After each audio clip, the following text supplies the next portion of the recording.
Hello दोस्तों, स्वागत है आप सभी का हमारे यूट्यूब चैनल में। और आप आज फिर बारिश हुआ है जिसके कारण से गाड़ी फिर खड़ी है। तो आज मैं सोचा हूँ आप लोगों को शेयर करता हूँ कि जब हम ड्यूटी आते हैं तो सबसे पहले गाड़ी को क्या चीज़ चेक करते हैं कि हमारी गाड़ी रनिंग है या नहीं है। उसी के बारे में आज चर्चा करेंगे। तो चलिए वीडियो को शुरू करते हैं। तो सबसे पहले जब ड्यूटी आते हैं हम लोग सबसे पहले गाड़ी का 2 राउंड मारते हैं। उसके बाद देखते हैं गाड़ी का कहीं से कोई नीचे तो बैठा नहीं है कुत्ता उत्ता। उसके बाद फिर देखते हैं कि ऑयल कहीं तो लीकेज नहीं कर रहा है। उसके बाद फिर देखते हैं कि कहीं से पट्टा या पिन विन इसका निकला तो नहीं है। उसके बाद जब आगे की ओर आते हैं तो देखते हैं वहाँ से कि हम लोग रेडी वाटर में पानी लेवल है कि नहीं है। उसके बाद फिर देखते हैं हम लोग कि इंजन ऑयल है कि लेवल नहीं है। उसके बाद सीधा चलाते हैं हम लोग स्टीयरिंग सीट के पास।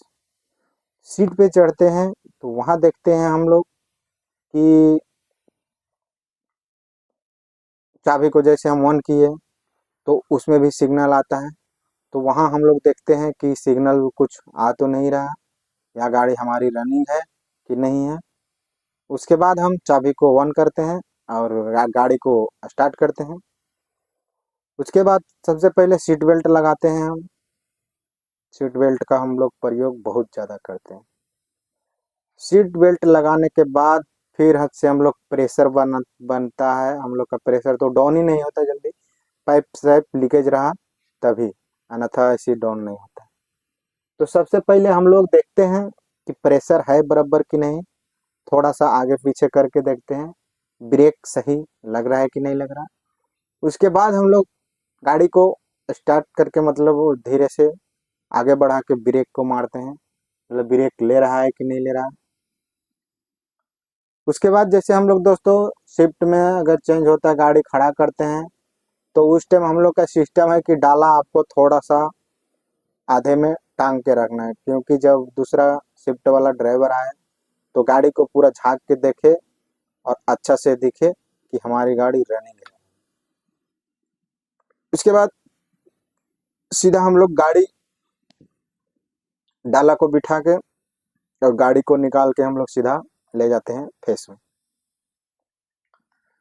फेस में वहाँ जाने के बाद फेस में भी दोस्तों सिस्टम है वहाँ पे कि जब तक मशीन का बकेट ना उठे तब तक गाड़ी को पीछे लगाना भी नहीं है, क्योंकि फिर बाद में ऑपरेटर को दिक्कत होता है फेस बनाने में, फेस साफ करने में। तो वहाँ भी देखते हैं हम लोग रिवर्स करके अच्छा लगा लिए तो गाड़ी थोड़ा देर के लिए खड़ा रखते हैं। जब बकेट उठाता है तो हम लोग गाड़ी को लगाते हैं। उसके बाद फिर वहाँ से हम गाड़ी लोड लेके 7 नंबर 8 नंबर जितना नंबर का मतलब चलने लायक है गाड़ी उतना का ही उपयोग करके सीधा आ जाते हैं डंपिंग। डंपिंग में भी देखना पड़ता है दोस्तों कि डंपिंग क्लियर है या जाम है। अगर जाम है, डोजर चल रहा है, तो हम लोग को थोड़ा 2 मिनट के लिए वेट करना पड़ता है, रुक जाना पड़ता है। उसके बाद अगर डंपिंग क्लियर हो गया तो फिर गाड़ी को लगा के फिर हम डंप करते हैं। डंपिंग में भी हम लोग को ध्यान देना पड़ता है कि जो बर्म बनता है वो बर्म का 2 मीटर का पहले ही गाड़ी खाली करना पड़ता है।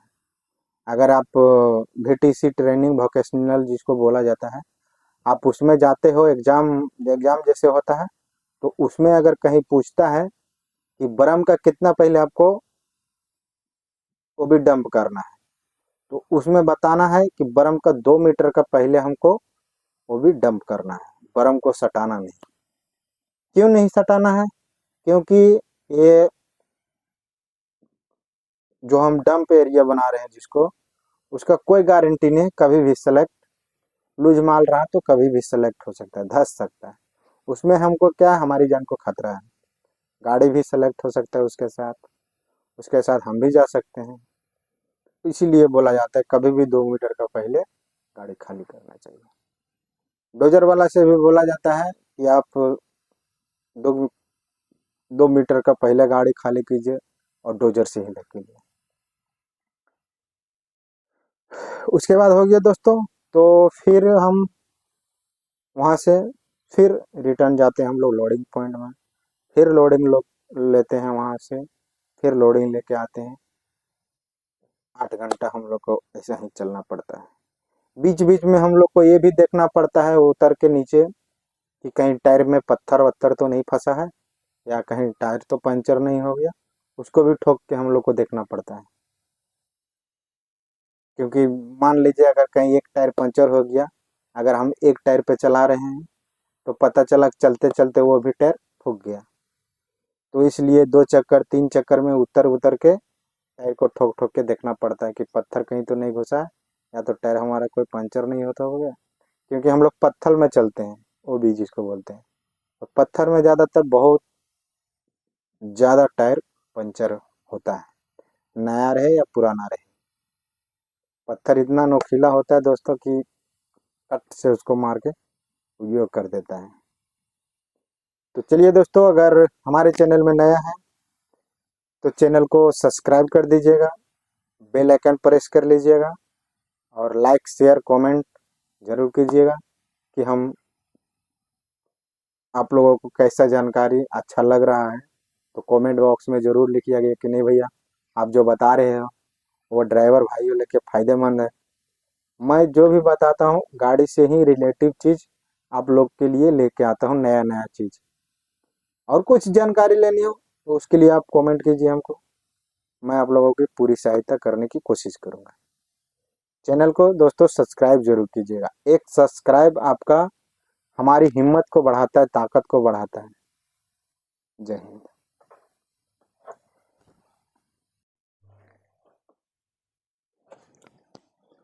हेलो दोस्तों, स्वागत है आप सभी का हमारे यूट्यूब चैनल में। और आज हम दोस्तों बात करेंगे कि इसमें कैसे हम इसको चलाते हैं, हम कैसे चला रहे हैं आपको उसको जानकारी देंगे, और हम क्या क्या इसमें सेफ्टी का उपयोग करते हैं उसी के बारे में आज हम थोड़ा चर्चा करेंगे। आज भी बारिश हुआ है जिसके कारण से गाड़ी बंद है, गाड़ी चल नहीं रहा है, तो मैं भी सोचा थोड़ा आप सब के सामने शेयर करूं। तो सबसे पहले हम लोग का काम है दोस्तों, जब हम लोग ड्यूटी आते हैं तो गाड़ी जब दूसरा शिफ्ट वाला खड़ा करके जाता है तो हम लोग पहले राउंड करके 2 राउंड मार के देखते हैं गाड़ी के नीचे कोई कुत्ता उत्ता तो नहीं बैठा है। फिर नीचे से झांक के देखते हैं कि गाड़ी के नीचे तो कहीं ऑयल उइल लीकेज नहीं है। फिर देखते हैं कि कहीं से कुछ टूटा फूटा तो नहीं है, पट्टा सट्टा पिन उन तो नहीं निकला है। उसके बाद हम इसका रेडी वाटर में चेक करते हैं पानी है लेवल की नहीं है। फिर इंजन ऑयल देखते हैं वो लेवल है कि नहीं है। उसके बाद हम चले आते हैं सीधे स्टीयरिंग सीट पे। तो सीट पे आके सबसे पहले चाबी को ऑन करते हैं, और उसका मीटर में देखते हैं कि कोई सिग्नल तो नहीं आ रहा है। उसके बाद हम फिर से इसको चाबी को ऑन करके फिर स्टार्ट करते हैं। स्टार्ट करने के बाद सबसे पहले फिर हम लोग देखते हैं कि इसका। और एक बात है दोस्तों कि अगर आप लोड गाड़ी लेके जा रहे हैं तो ज़्यादातर के मैनुअल का ही उपयोग कीजिए, आपका फ्यूल सेफ रहेगा। अगर आप खाली गाड़ी चला रहे हैं तो ऑटो का उपयोग कीजिए, आपका फ्यूल सेफ रहेगा। और एक बात है इसमें कि आप ज़्यादातर इसका इंजन कंट्रोल का उपयोग कीजिए, इंजन कंट्रोल, उससे आपका ब्रेक शूल बचता है, हब भी बचता है, हब नहीं घिसता है। तो ये सब चीज़ बहुत ज़रूरी है ध्यान देना। अगर वॉल्वो चला रहे हो तो वॉल्वो के लिए बहुत ज़रूरी है इंजन कंट्रोल, उसका उपयोग कैसे करें, कब किया जाता है, इसका ध्यान बहुत ज़रूरी देना है। आप कहीं भी जाते हो ट्रायल में, वहाँ भी ये चीज़ पूछता है कि अगर आप मान लीजिए आपका ब्रेक नहीं लग रहा है तो आप गाड़ी कैसे कंट्रोल करेंगे। तो भाई अगर आपका एबीएस का सिग्नल आ गया तो आपका इंजन कंट्रोल काम नहीं करेगा। अगर एबीएस का सिग्नल नहीं आया तभी आपका इंजन कंट्रोल काम करेगा, और अगर एबीएस का सिग्नल है तो इंजन कंट्रोल नहीं काम करेगा। ये ध्यान जरूरी है देना। तो उसमें बताना है सर कि अगर एबीएस का सिग्नल है तो इंजन कंट्रोल नहीं काम करेगा और हमारी गाड़ी नहीं कंट्रोल है। अगर एबीएस का सिग्नल नहीं है तो हम गाड़ी को इंजन कंट्रोल से कंट्रोल कर सकते हैं। ठीक है।